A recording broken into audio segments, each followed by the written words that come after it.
Familiaris Consortio, qui est devenue une charte pour la fin du deuxième millénaire et puis déjà le troisième millénaire.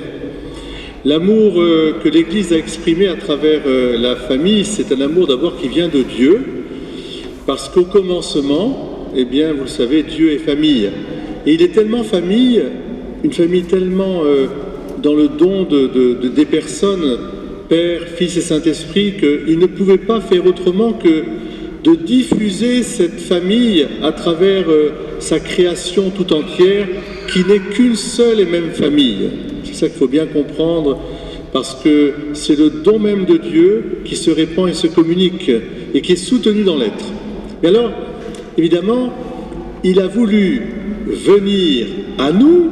Vous vous rappelez le sermon de la messe des familles, ce n'était pas quel visage Dieu allait prendre pour venir à nous. Ben, il a pris un visage d'un enfant né d'une vierge, entouré d'un papa, Joseph, une famille constituée comme une trinité, un reflet de la Trinité sur notre terre. Et c'est pourquoi l'Église a voulu que tout de suite, dans le mystère de Noël, dans le prolongement, on puisse fêter la Sainte Famille. Ça pourrait paraître bizarre au départ, mais au contraire, c'est vraiment cela le mystère de l'incarnation. C'est vraiment révéler le visage de Dieu qui est famille à travers la famille. Et la bénédiction que Dieu a donnée dès le commencement, avant même la chute de nos premiers parents, c'est une bénédiction sur la famille. Et elle continue jusqu'à la fin des temps. Seulement, il y a eu aussi, entre-temps, ce drame du péché qui fait que, même si nous voulons aimer, être aimés, c'est difficile pour de tas de raisons. Mais la principale raison, c'est qu'il y a eu comme une désunion, comme un manque de communion. D'abord avec le Créateur, qui est rédempteur, cette famille, nous avons peur de Dieu, nous ne comprenons plus. Et puis, entre nous, nous sommes différents, et cette différence qui devrait être une communion renforcée, devient une dissemblance et parfois même une crainte. Et regardez aujourd'hui, ce n'est pas la peine d'épiloguer longtemps, combien justement cette crainte gagne notre humanité, de s'engager dans une relation confiante de communion, hommes et femmes et des enfants. Et aujourd'hui, on a l'impression que pour certains, pas pour la majorité, parce que nous sommes la majorité, il ne faut pas l'oublier, mais pour certains, l'idéologie dominante, ce serait « famille, je vous hais », ou plutôt « pas de famille, pas d'enfants », etc. Il faut disloquer tout ça. Non. Il faut revenir à cette grâce initiale, elle est toujours là. Mais alors, justement, moi, mon interrogation, je me dis, si j'avais été à vous proposer une liturgie sur la famille, je vous aurais peut-être fait relire, je ne sais pas moi, une scène même de la crèche, une scène peut-être de Joseph Artisan avec Marie, on aurait pu épiloguer. Non. Quel est l'évangile que l'Église a choisi pour la Sainte Famille? Ah ben alors là, vraiment, quel exemple! Un évangile qui nous pose des questions. Voilà que Jésus a 12 ans, les enfants n'écoutez pas, c'est pas pour vous, c'est interdit aux plus de moins de 18 ans, il fait une fugue, il s'en va. Il reste. Pendant 3 jours, ses parents le cherchent. Ils le cherchent dans l'angoisse. Marie et Joseph. Mon enfant, pourquoi nous as-tu fait cela? Le cœur d'une mère déchirée par cette disparition de son enfant. Pourquoi? Et c'est vrai qu'on pourrait s'interroger, mais est-ce que c'est vraiment ça le modèle qu'on doit présenter aux familles? Mais qu'est-ce qu'il y a de si exemplaire dans cette fuite de Jésus, cette fugue? Elle est sainte, et on va le voir pourquoi. Mais avant tout, Je voudrais d'abord revenir sur la première lecture et même la seconde, parce qu'elle dessine clairement le cœur à cœur de la communion. Comment est-ce qu'on peut garder la communion entre nous, entre des époux, des parents avec leurs enfants, dans une communauté? Comment est-ce qu'on peut garder la communion? Vous avez vu l'histoire de Samuel. Samuel, Samuel! Il sera appelé par Dieu et qu'il appellera « Me voici, me voici ». Mais avant, Samuel, c'est l'enfant du miracle et Anne l'appelle Samuel, c'est-à-dire Dieu fait grâce. Dieu a entendu ma prière. Au cœur de la communion, il y a une prière. C'est mystérieux la prière des époux, la prière en famille, mais c'est la clé de toute communion. Elle passe d'abord par la communion avec celui qui est famille éternelle. On s'adresse à Dieu avec confiance. La source de votre confiance l'un envers l'autre, la source renouvelée de votre communion familiale, c'est la prière qui vous la donne. Prière quotidienne, prière pas forcément avec des paroles et des textes, mais prière, c'est-à-dire confiance en la providence. Confiance en la providence. Élever nos familles dans la confiance en la providence, avec cette petite phrase que j'aime bien, toujours, haut les cœurs, et ça ira mieux demain.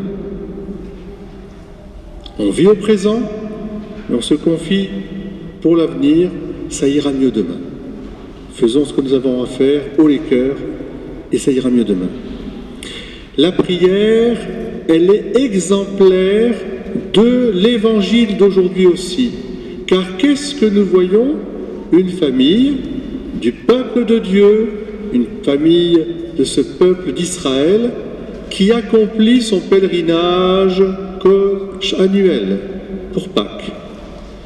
Mais à Nazareth, Marie, Joseph et son enfant, l'enfant Jésus, vivaient comme vous et moi. Il n'y avait rien qui ne les distinguait. Ils étaient en communion avec le peuple d'Israël.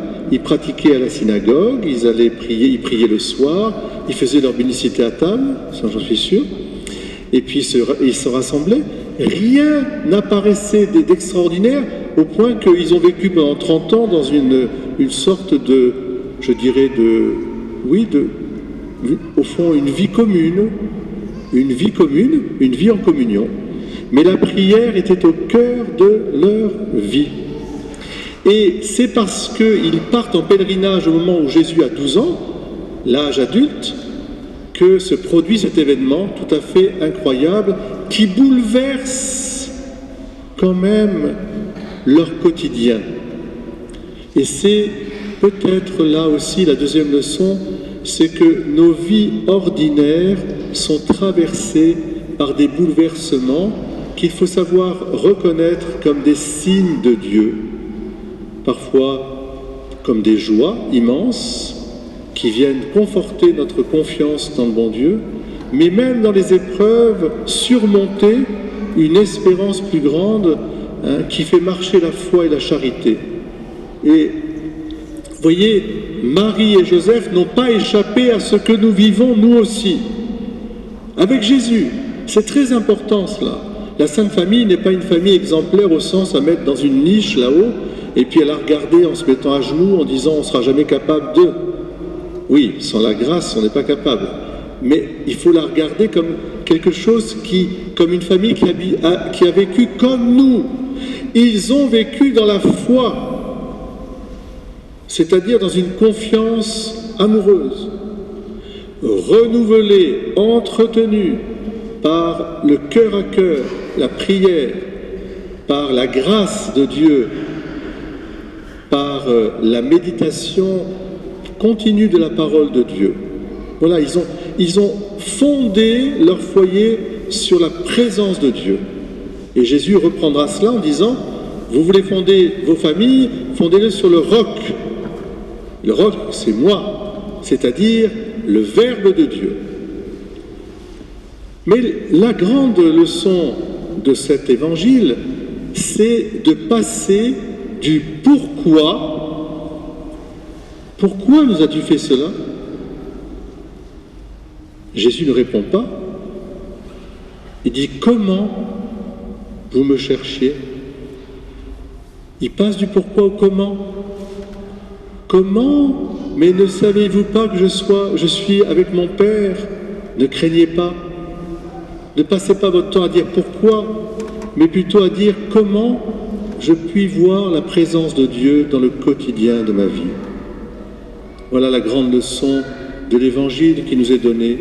Passer du pourquoi qui est mystérieux et qui nous angoisse bien sûr. Et là, il y a toutes les épreuves de nos vies.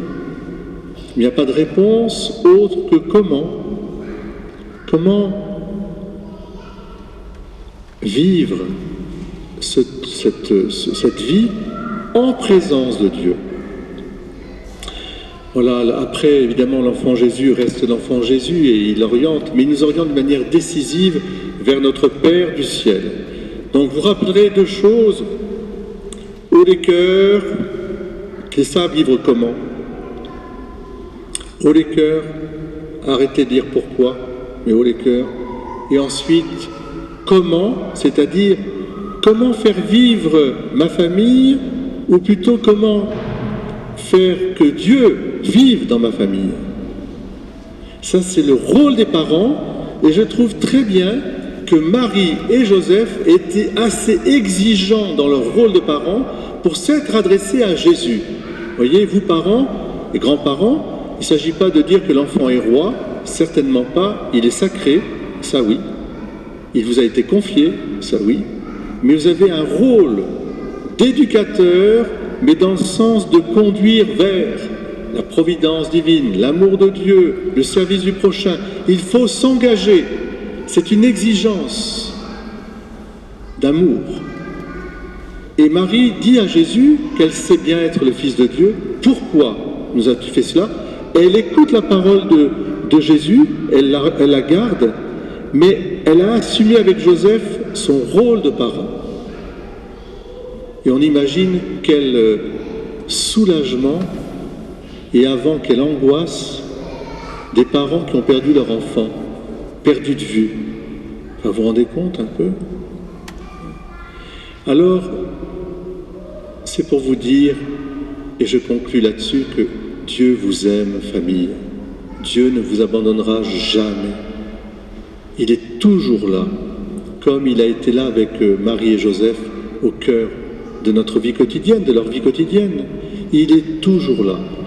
Vivez la famille de Dieu, votre famille comme une famille de Dieu, comme une petite église domestique, où la présence réelle de Dieu, elle est entretenue comme la flamme de votre amour par ces gestes de tendresse et d'amour que vous adressez à Dieu.